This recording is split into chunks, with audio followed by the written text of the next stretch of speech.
Awesome. Welcome, everyone. We are having a treat tonight by having Melissa Balkon talk about building your online brand. I don't have a formal introduction from Melissa, but what I can tell you and what I know about Melissa is a lot of really good web developers who I know and who I think highly of use her for design. So she has the faith of many excellent web developers. And so in turn, because of that, I also feel like she is going to deliver a wonderful presentation to us about how to build an online brand and how to carry that brand through your website. So Melissa, tell us more. All right, let me switch over. Can I switch over my slides now? Yes, definitely. Go for it. Working? Yep. You sound great. All right. One moment here.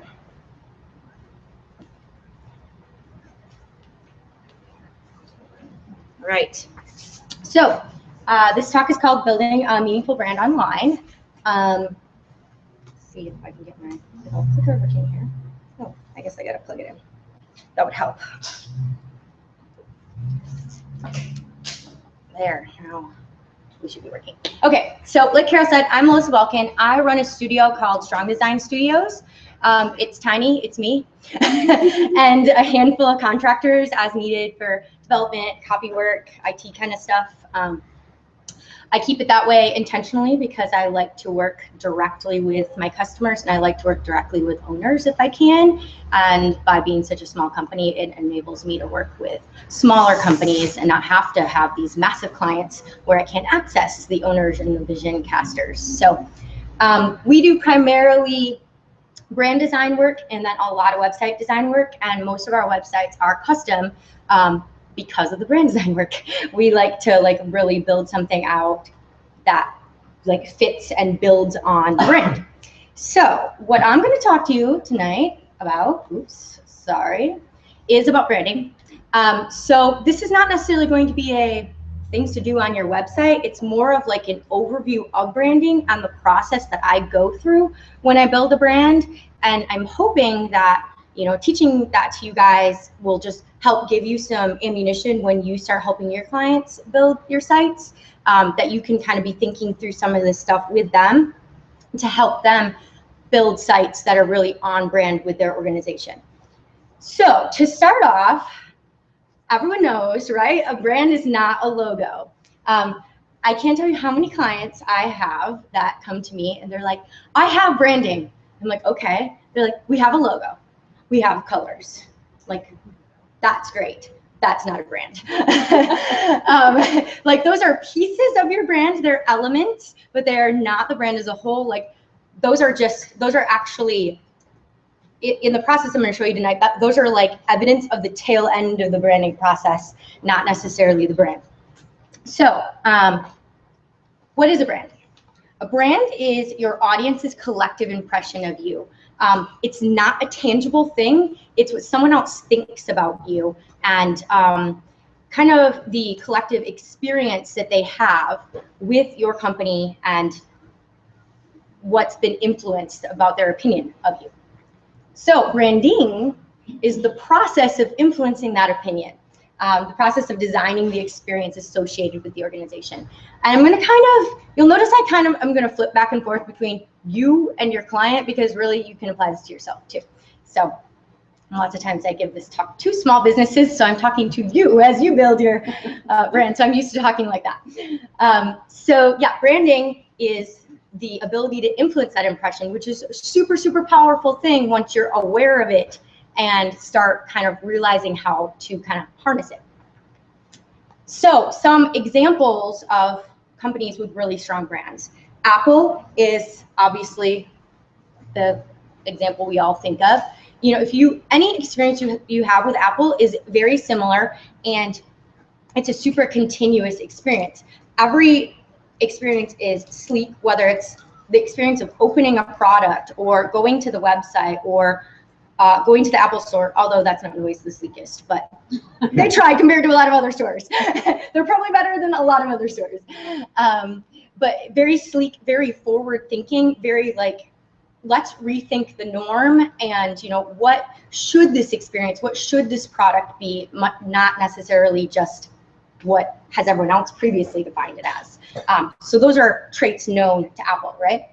Another good one is Starbucks.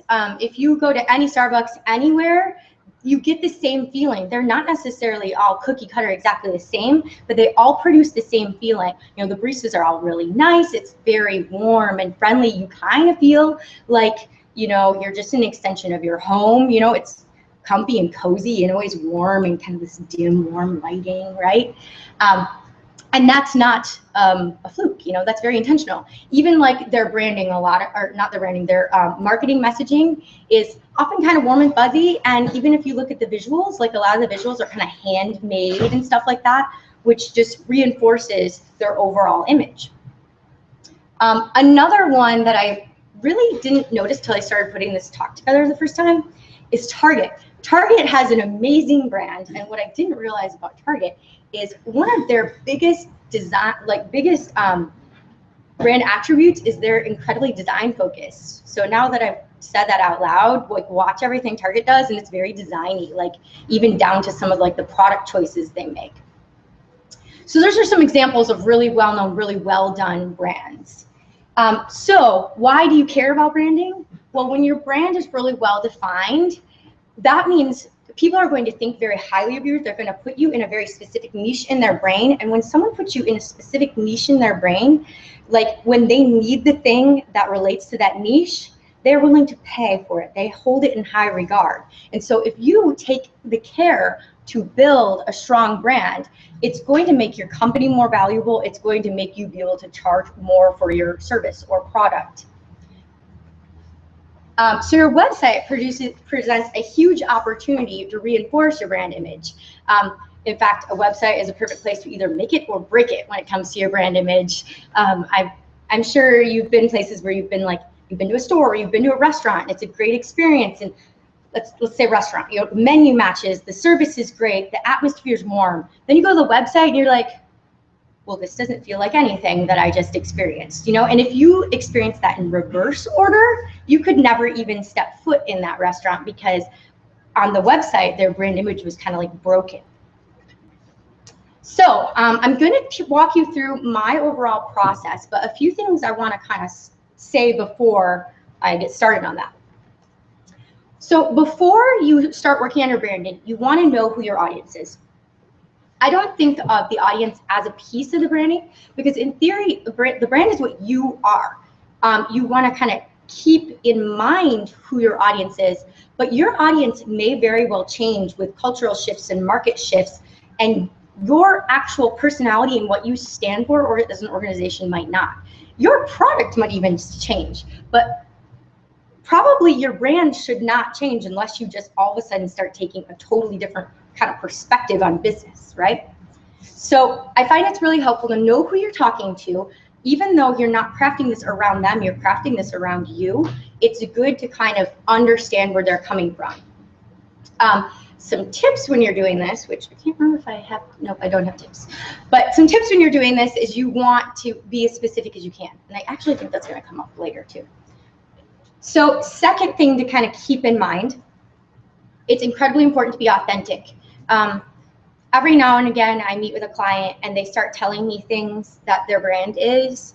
And then I ask them like, great, tell me more about what that means to you, or tell me about how that's executed in your business. They're like, we don't really know, like our clients are hip, so we think we should be hip, like things like that. Clients are gonna see through that. Like your brand has to come out of what's authentically you. And at first glimpse, it may seem boring even, but you kind of just need to dig around it then and figure out like what's your unique angle on that quote boring thing, right? Because really there's no boring industry. I mean, like look at Uber, they made cab rides sexy, like it's possible to make the most boring thing amazing. So another thing with authenticity, it's okay to be aspirational, but not totally untrue. So if you're like, let's use the example of hipness, which is kind of a lame example, but let's say you want to be a hip brand, but you're not that hip. if you at least possess a little bit of hipness and you have a kind of a plan for like how you're going to go down that road and like interact with those people and stuff, that might not necessarily be an inauthentic trait, because you're just not all the way there yet, but you're on the road and you do possess it at the core, and you kind of are connecting with it at the core. So your branding can be just a little bit aspirational. It can be something that you're on the path to, but not maybe quite where you want to be yet. Next thing to be aware of is the defaults. So this is a term me and some of my former coworkers coined. When you start this process, you're going to start walking through some of the steps, and you're going to be like, I'll probably bring stuff in the future, but like values, you're going to be like integrity. Okay, if you don't have integrity, you shouldn't even be in business. That's a default. There's nothing special to you. That's nothing you can like build your brand on. Like those are defaults that just anyone who runs a like legitimate business should be. So be aware of those. They're going to probably be the first things that come to your mind, and you just kind of got to push past them, or like kind of look at them from other angles and see if you have a unique take on that, you know, generic attribute. The final thing is branding is a process. The first time you really look at this process, you're gonna make a ton of progress, and then in like 6 months you're gonna be like, dang, I got it half wrong. And that's okay, that happens, because you're always evolving as a business. And so, I mean, even me, I've been designing for like 12 or 13 years now. I've been doing branding for, like, branding's been on my radar for probably like 10 of that. And like my business is still changing. Like I just launched my website the beginning of this year, and I'm already like, what was I thinking with half this, right? I gotta like go back and rewrite like a whole bunch of it. Because you're always changing, and it's actually a really good thing if you need to do that. It's not good if you're hopping from here to here, but if you're hopping from here to here to here to here, that's good, because that means you're refining what you are, and you're kind of finding ways to make it stronger and better and more potent and more impactful. So it's a process. Give yourself some time, and don't like beat yourself up too hard if, you know, 6 months after you relaunch your brand, or, you know, polish up your values statements or whatever, you realize some of this is not correct anymore. Like that's going to happen. All right, so this is my process that I use. I call it the meaningful brand. There are 2 core layers: the foundation layer, which that's where we're going to start, and then the experience layer kind of builds on top of the foundations once you kind of identified them. And then there's actually sub layers within those, which we'll get to in a minute. So the foundation layer is composed of the core qualities that define who you are as an organization. These are kind of like why you do the business, probably why you ever started it, what keeps you going in the morning, those types of issues. These are, think of them like the morals of your business almost. The experience layer is composed of how you execute those qualities to kind of create that brand image. So these are going to be more traits that are built on those foundational attributes. So let's start with the foundation layer. The foundation layer, one second, is composed of your purpose, your values, and your style. And so we'll start with purpose. So purpose is basically the reason your business exists. Why you need it is it can be like a guiding light or kind of a North Star for your organizational strategy. You can use it to kind of run like cross-check decisions by, and it helps you build your business like very strategically and with intention, rather than just randomly, hey, I saw this cool new trend everyone seems to be doing, we should do that. When you understand your purpose, you can stop and be like, okay, everyone's doing that, but does that align with what I'm really all about, the like core goal that this business is trying to achieve? How you find it, there's a lot of different ways to find it, but these are some kind of ideas and suggestions to kind of get your brain started. Probably everyone realizes their purpose a little different way. Consider why you started your business, and you might have to kind of go back a long way if you've been in business for a while, but like, what was the impetus for this? Even if it was, I got fired and I had to start a business, what made you start this one, you know? Like, what was it about it that was intriguing to you? Consider what activity, I'm referencing here in your business, but you could even maybe extrapolate this outside of business too. What activity in the business do you love to do most? Like, what makes you feel the most satisfied and fulfilled? You know, when you have a day full of X activity or working with what X client, like, why is it that day is so amazing, right? Or consider, like, what would have to happen that you would work for free? Like, that kind of helps you set up in your mind, like, what's my ideal scenario? And that can help shed light on the real reason that you exist. So some defaults to avoid here. Your purpose shouldn't be monetary. Of course, you want to make money in your business. That's a given. But like, businesses that are just out for money, that's not a purpose-led business, which there are businesses out there that exist like that, obviously. And your purpose is actually very rarely a description of your product or service. I'm going to show you some examples in a second, and you'll kind of see that it's more talking about the way we go about this product or service, or what we're trying to do for the customer, than we make phones or we make shoes or whatever.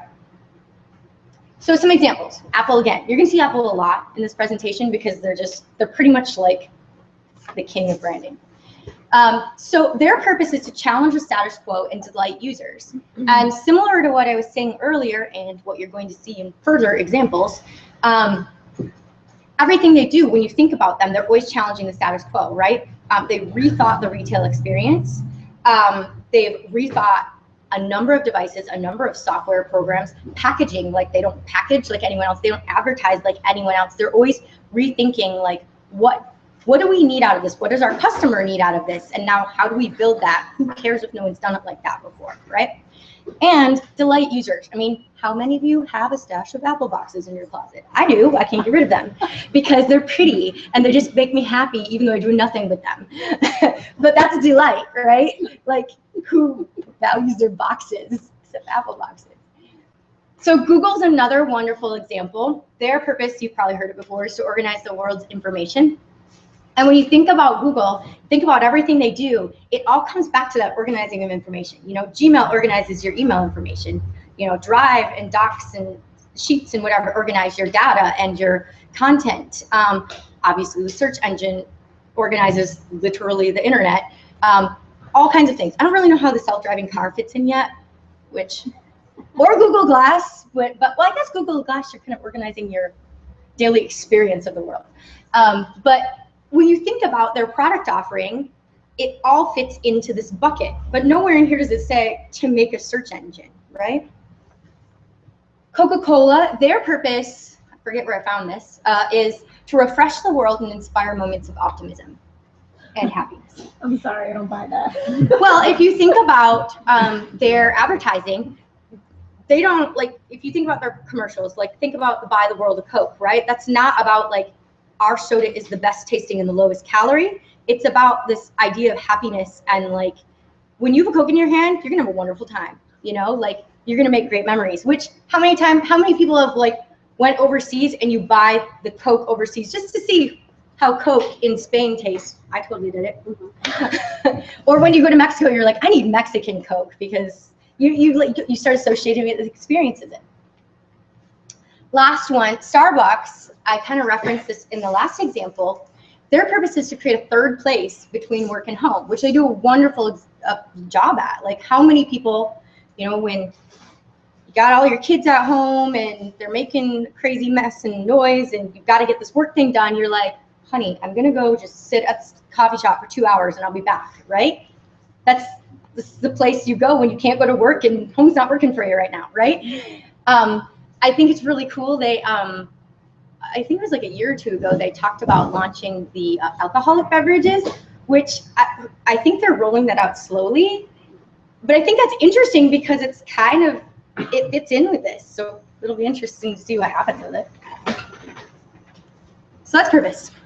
The next component, once you kind of understand your purpose, is your values. So your values are your deeply held beliefs. You need your values because they're also going to help you make decisions, probably in an even more granular way.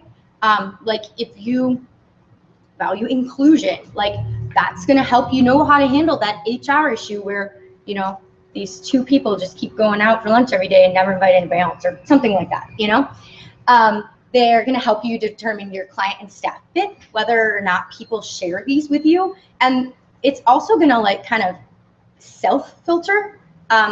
People who share your values are going to be drawn to you and want to come work with you or want to buy your product or service, because people want to be a part of things that they believe in.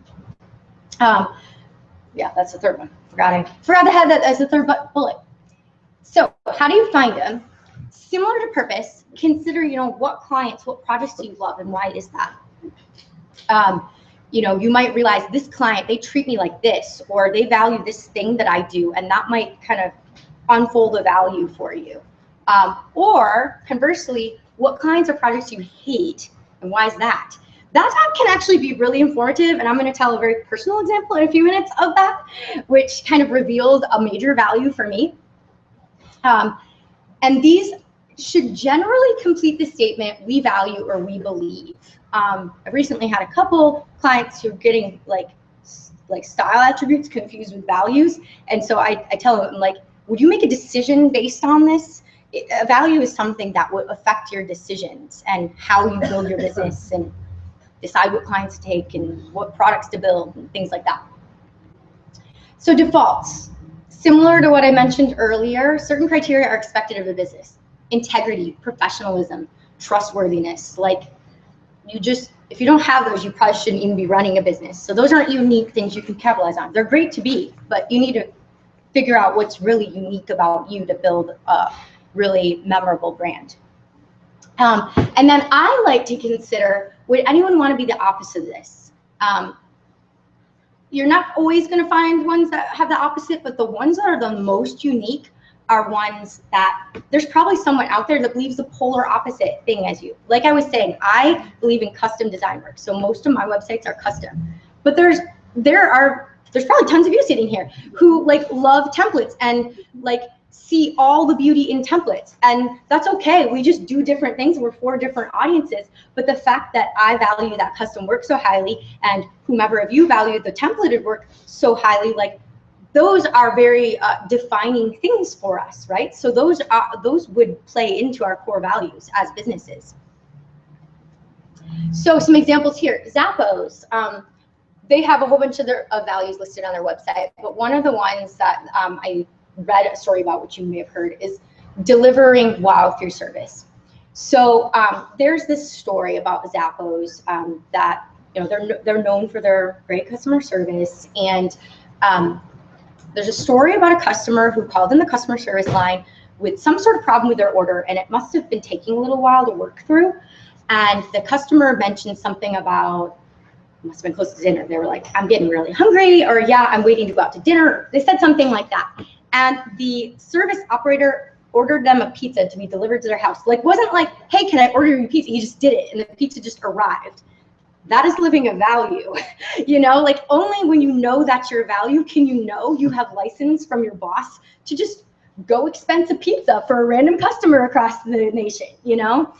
So that's like a story of a very real way of how a value impacted that business and their customers and why their customers come back. So I used to work at 40. I don't know if you guys have heard of them. They're a little design agency here in town. They actually were acquired by Proud Favorites. I don't know if they're really going by 40 anymore, but one of their biggest values is fight for the humans, which is a differentiator because there's a lot of design agencies out there that will kind of yes their clients, and they're so scared to make their client unhappy or disagree with them. But 40 is all about like, yes, I want to make you happy, client, but what I want more than anything else is to make your client happy. And when we make that client happy, we're going to make you really happy, you know? And so that was kind of like an underlying thing in everything that we did. And it was a differentiator because there's plenty of agencies that would maybe pitch a client on what you want, we'll do it, you know? And there's plenty of clients that want that. But there's also clients that are like, I don't have a clue. Tell me what I want. Interview my customers. Like, be the impartial third party that can like get to the root of this so we can make them happy. And those people are fit for 40, right? So here's my personal story. One of my values is to assume the best. And my story is a little over a year ago, I had a client prospect come to me, and it was a really good project. It was custom website design. And It was actually a former 40 client.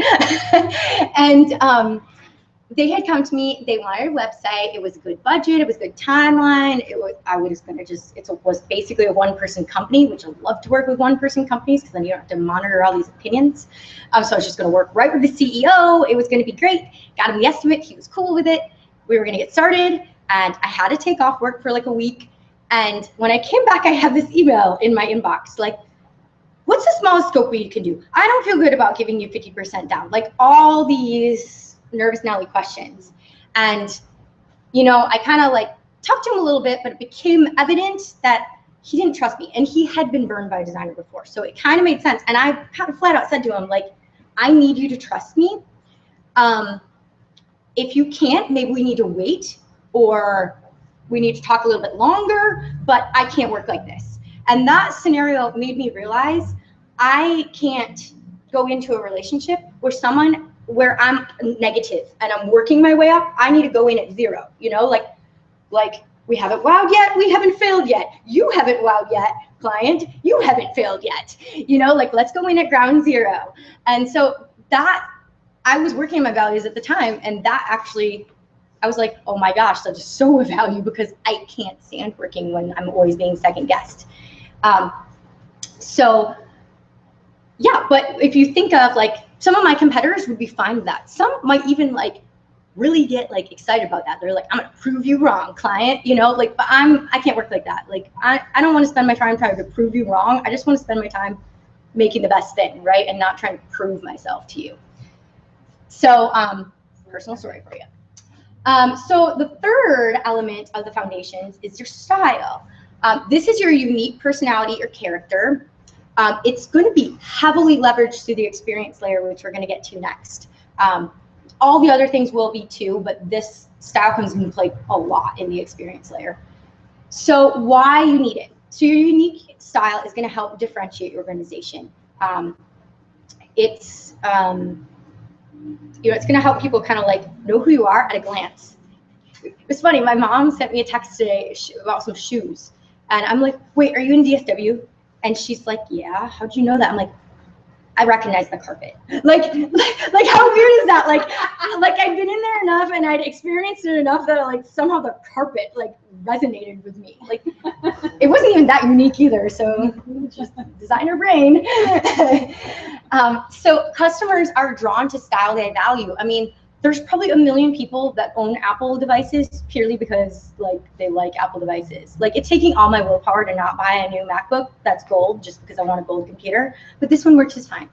But like people buy stuff because they resonate with that, you know, like Apple users spend like twice as much on computers as everyone else because we like Apples, right? And half of it's because we like how they look.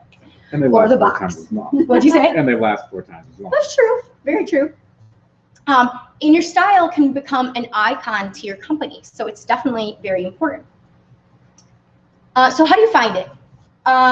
Again, lots of different ways, but consider, you know, how your organization does things, you know, like, does everyone come to work in jeans and t-shirts? Do you all wear business casual? Do you all wear 3-piece suits every day? Like, I mean, a business style is very similar to like thinking about a person's style. So like things like that, start to observe them. How do people talk to people? Is it really casual? Is it very formal? Is it always in person? Is it always digital? Things like that. How do you go about building your products? Like, you know, Apple is all about rocking the status quo, whereas other people might be all about just refining what already exists or something, you know? Consider trends and aesthetic decisions that have already been made, like decor or building or architecture, things like that. Although be careful, make sure they're right first. I mean, I've definitely walked into clients before where I've been like, this is your office, huh? You said you wanted to be, your brand is this and this is your office. Okay, those things don't jive. So make sure it's actually an authentic representation though, before you take it as a cue of your style. So defaults to avoid, again, beware of generic overused traits, simple, professional, modern, all pretty generic. I do get a lot of people asking me for simple and modern. They're not necessarily terrible, but I think you need to, if it's something like that, you need to kind of imbue some additional meaning, like what kind of simple is it? You know, is it very sleek and technological simple? Is it very like peaceful simple? Is it very architecturally? Is it cold and sterile? Things like that. And again, would anyone want to be the opposite of this? You know, when I think about this, I think about like furniture manufacturers. There's furniture manufacturers out there that they really value like tradition and old world craft and making everything by hand. That's going to have a very different look, feel, sound, experience than IKEA, right? So like, yeah, what IKEA stands for, that old world guy is going to be like, what the world, IKEA, that's like a curse word in my house, you know? So examples of style, Nike.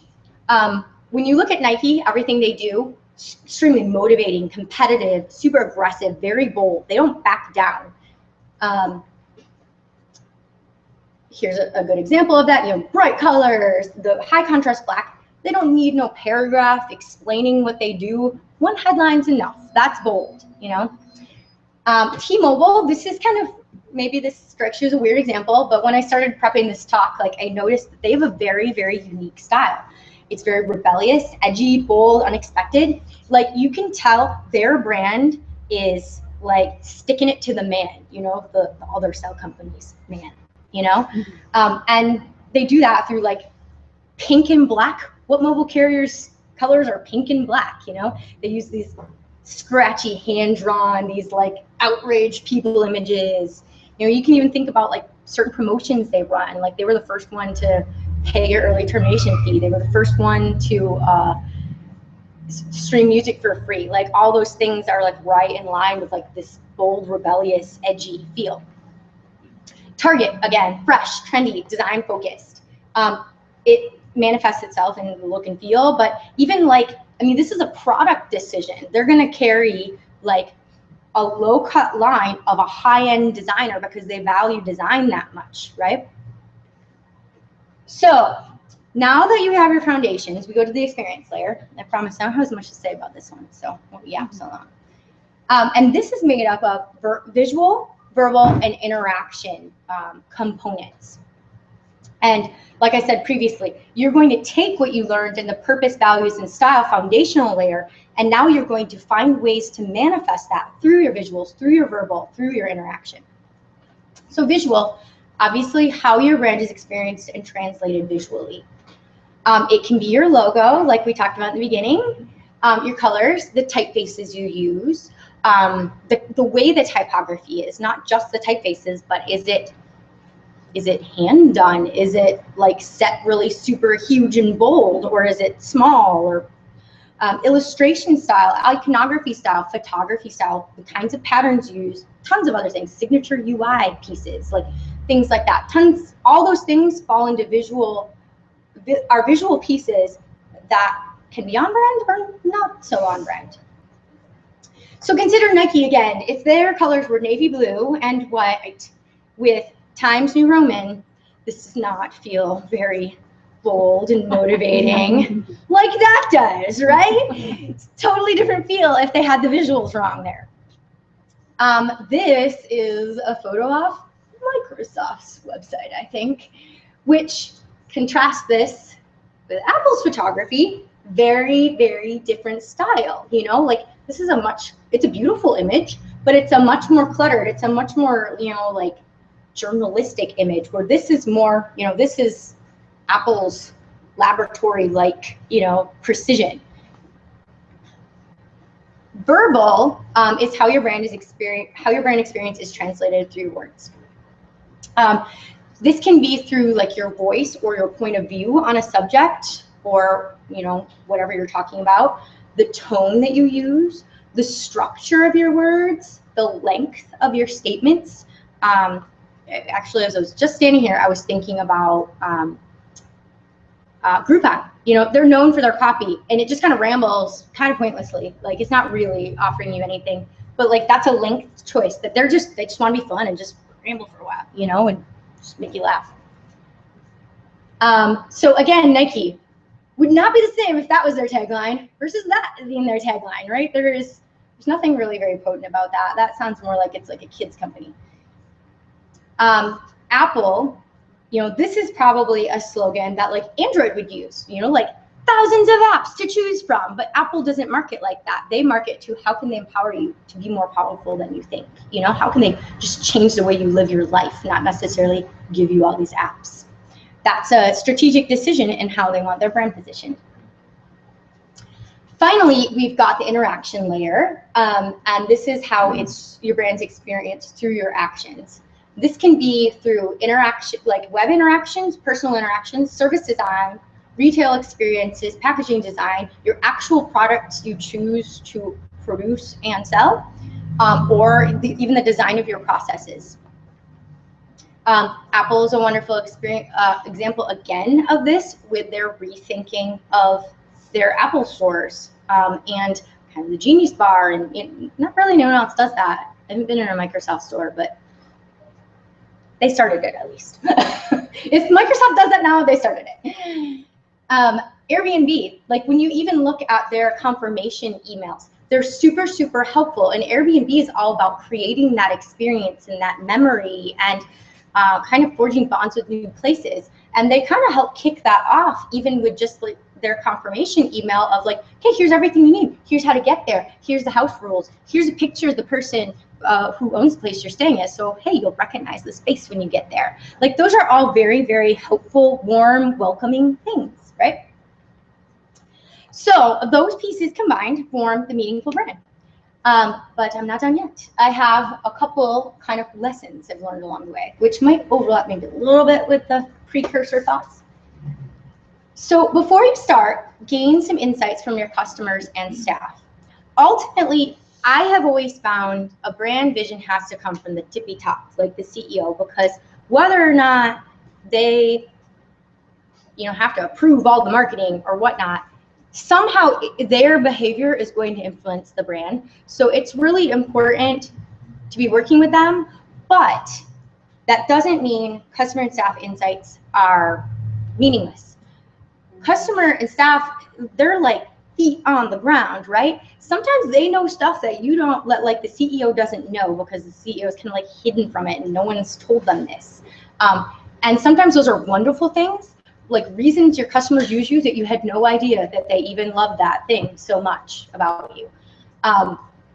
Or things that they love that you're like, we don't want to be that. Like, I don't want you to love that about me, you know? Or staff might have like secretly be loathing this part of the work culture and you had no idea.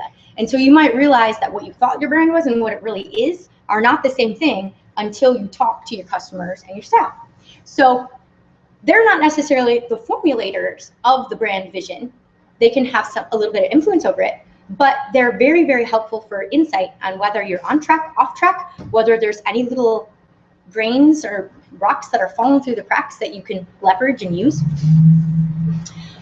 Similar to my previous comment about process, you have to make time for this. You're not gonna like sit down and do it in one day.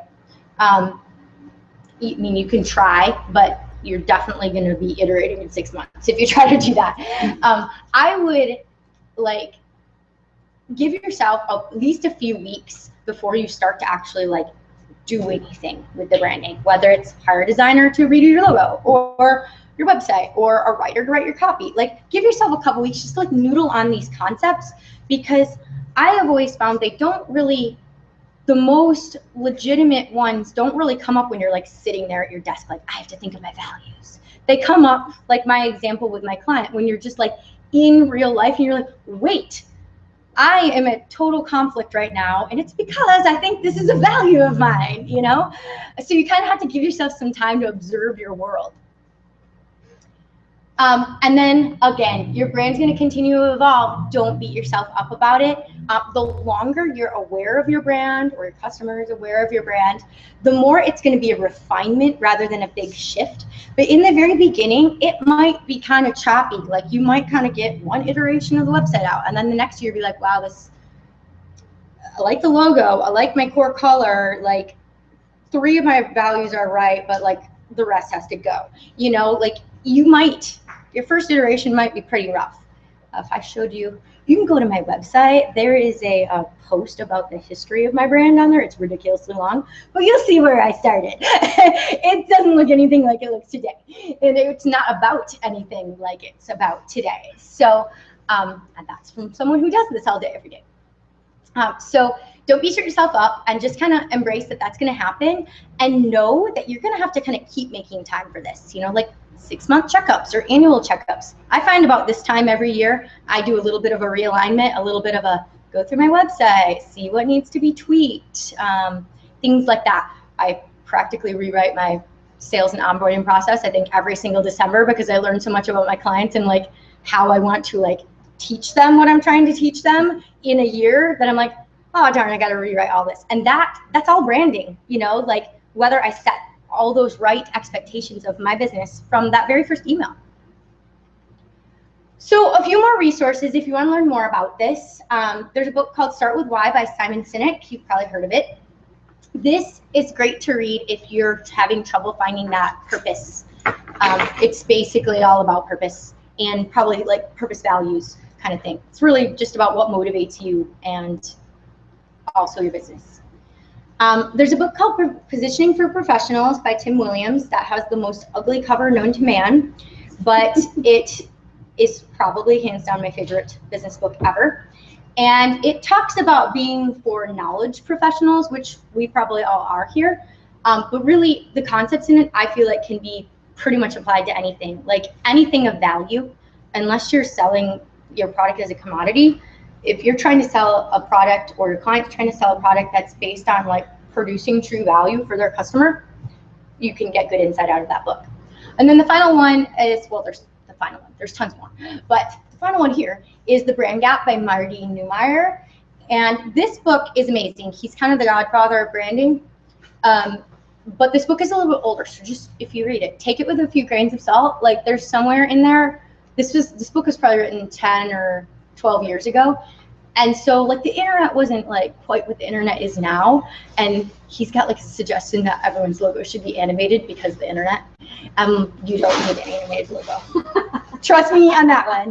That is my addendum to that book. You do not need an animated logo. So there's a couple little things to take with a grain of salt. But overall, like just if you just want to internalize this concept of like figuring out really who your business is at the core and then how to radiate that out to everybody, it's really good. And that is all I have for you. So if you have questions, I'm more than happy to try to answer them.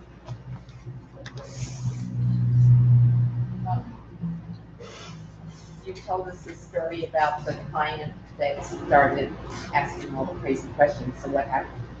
Oh, I fired him. Before he started, I said, you know what? I really need you to trust me. I can't do this. So I don't think we can do this project together unless you're able to get to the point of trusting me, which I don't think I'd ever done that before. So it was a little tricky. And I really kind of wanted the project. And his website does not look good right now. So I really wish he would have hired me. Do you have a question? Yeah. So I guess my question is on to interactivity. It's usually the sort of like forgotten part in web design in particular. How do you communicate some of those sort of like invisible elements to clients and like help explain that to them in their branding process? Well, I usually just try to explain it to them. I mean, either in an email, I do a lot of videos. I'll do a lot of like when I'm presenting a proof or something, I'll do a video so I can kind of like have a conversation with them without anyone interrupting me. And I can be wordy, so sorry clients. But also the benefit to them is they don't have to feel like they have to respond instantly. I feel like sometimes when you're in a conversation or you do an in-person pitch or something, like there's like this invisible pressure put on a client to respond. And so a video doesn't do that. But the benefit of a video is you don't get that accidental, I read your email wrong, because it's like literally coming out of my voice, and I can maybe go show an example or something like that from another website. But yeah, clients don't think about some stuff like that. Like I was actually emailing a client today and I was like, I wouldn't recommend we do this because, it was like a list of like locations that had a certain service, but to my knowledge, there's not a lot of them. And I kind of preempted what I think was going to be a question for them and was like, I don't think we should put any sort of search or filter function on this page, because I feel like more often than not, they're going to get no results. And when someone gets no results, that creates that split second of, oh, that was a waste of my time. You know, like, it's just like, it's like 5 seconds of negativity now that your brand or your website has to like undo. And so like, and I just tried to spell that out in an email to them, like, because yeah, people don't think about that. Even professionals don't. I mean, I don't even always, I'm gonna try to, but I mean, there's plenty of instances I'm sure that I missed. Like, can't tell you how many websites I launched and I'm like, oh yeah, we should rewrite that that form confirmation text. Like, it's one of those things I never remember until the site's live. It can't say that. No, that's not good. So yeah, does that help? Yeah. I work in the news industry, and like one of the things we get a lot is someone who will say, "Oh, can you just like put that in a slider, or like make it automatically scroll?" Yeah. And it's like helping explain like, okay, you asked us for this super clean design. If we add all those things, it's going to look like Times Square. Well, and so, if there's research too, I'll send them articles, because I get a ton of clients wanting sliders, and there's all kinds of research now that it like starts the spider flight kind of thing, and that no one focuses on anything but the first one anyway. So I'll send them research if I can, if it's something that merits research. So you said you do videos. Is that for like individual situations, or do you just have a set? No, I'll record them like for each proof. Not every proof, but every time I catch myself wanting to write like a really long email, I'm like, I should probably just do a video on this. It'll translate better. Their time is limited, and usually it's easier to watch 5 minutes of video than like try to understand a page-long email. So you're capturing like screenshots in the video? Yep, usually. Yeah, I use a program called Gene or Camtasia? Nope. Snagit? Nope, it's called, sorry, let me X out. It's called ScreenFlow. Did you say that? ScreenFlow Pro. Yeah, so yeah, don't record one with a trial because it'll watermark your thing. I've had several people do that, and they're like, oh, dang, now I gotta start over. QuickTime Player also does it free now. Oh, okay. Didn't know. I love Snagit. Snagit does it as well. Okay. By TechSmith. TechSmith. They're the same people who do Camtasia. And Okay. There's also one I use called QuickCast, which that one is just, it limits you to 3 minutes. So, but the nice thing is it just, well, and maybe some of these ones you're talking about, it just generates a URL like immediately. Yeah. Whereas this one you have to like upload it to Vimeo. But I'll do this when I'm like walking through a brand or walking through the first time anyone's seeing their website mock-up or something, and I have like a lot to tell them. But the benefit of going through all that is I don't get a lot of clients with tons of pushback. Like you said this, not that. Yeah, or like, but wait, I wanted this, or I don't understand why you did this. Like, I try to beat them to those questions, because when you don't beat them to those questions, then it sounds like an excuse. But when you beat them to their questions, then they know it's intentional. So, sorry, I'm going off on a. Well, talking about your client's experience of you, even though the video isn't showing you, it actually has your tone and inflection, and so they're experiencing you so much more personally than anything else. Yeah. Kind of goes back to that branding thing. Right. Yeah. Do you have any specific tips for branding a nonprofit? Is there any difference, or is it exactly the same? I don't think there's really any difference. Yeah, I mean, it's still, you need to figure out what your organization is about, and then figure out how to evoke that in basically every single thing you do. So same process applies, I think. Anything else? Yeah. Same question, but for a blog. Is there any specific thing you would do differently? Or is it if it's overall, I would say no. Unless it's like supposed to be a representation of a person, and then I still would say like you're still doing the same things, but it's a much more personal search. Then you need to figure out what you're all about, kind of thing. What about the person who is trying to co-brand themselves personally as well as branding their company?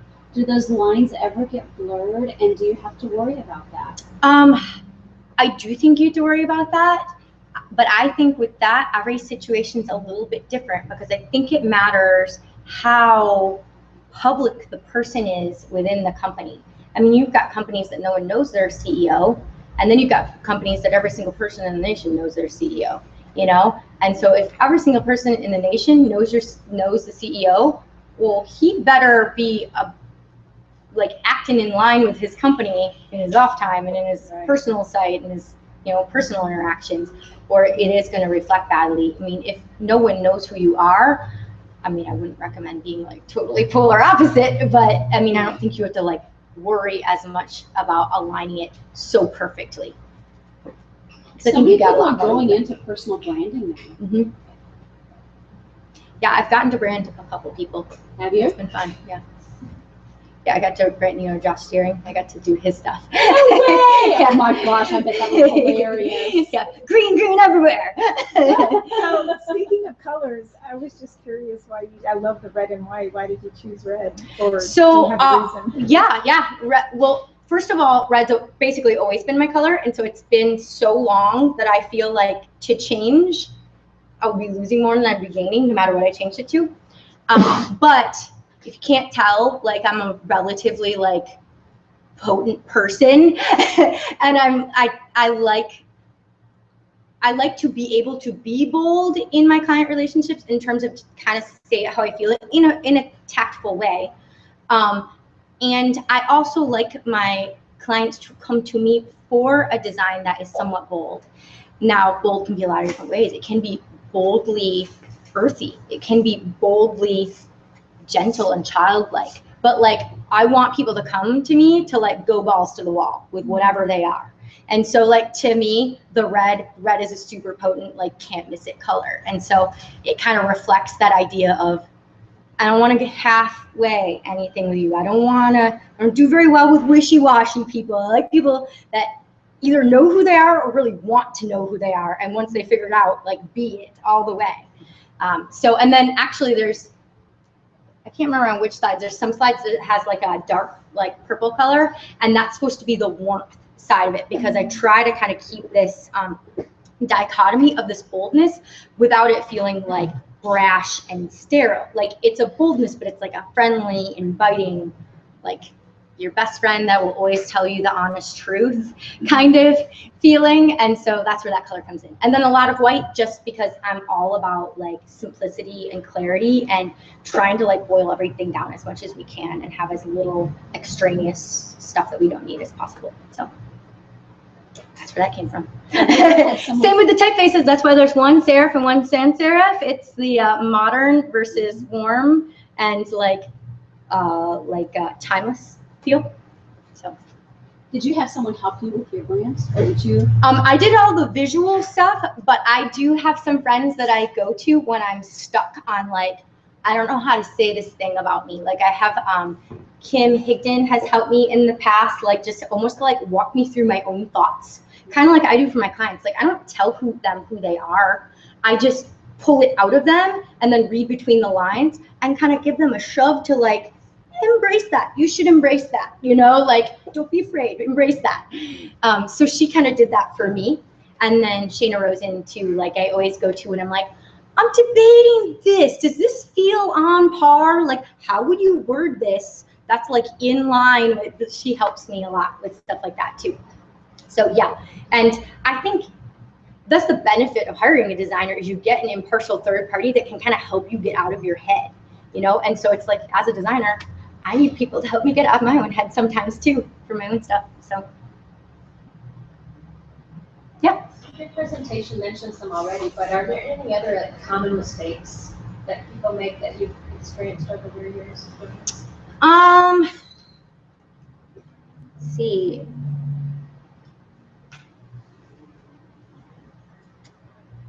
I mean, I think probably the biggest one is just not leaving enough time for it. People don't think about doing it till they want the end project done. Like I get a lot of people who are like, I want a website. And I'm like, great. You don't even have any idea who you are. Like we should figure that out first before we try to build you a big public facing thing that tells people who you are. So like actually like knowing that that is best done kind of as its own phase where you can just really be focusing on that before you move into making a brochure or a website or a trade show booth or whatever it is that you need to start making to put out there to give to people. I feel like I had another one and it slipped my mind. Yeah, I'll let you know if it comes back to me.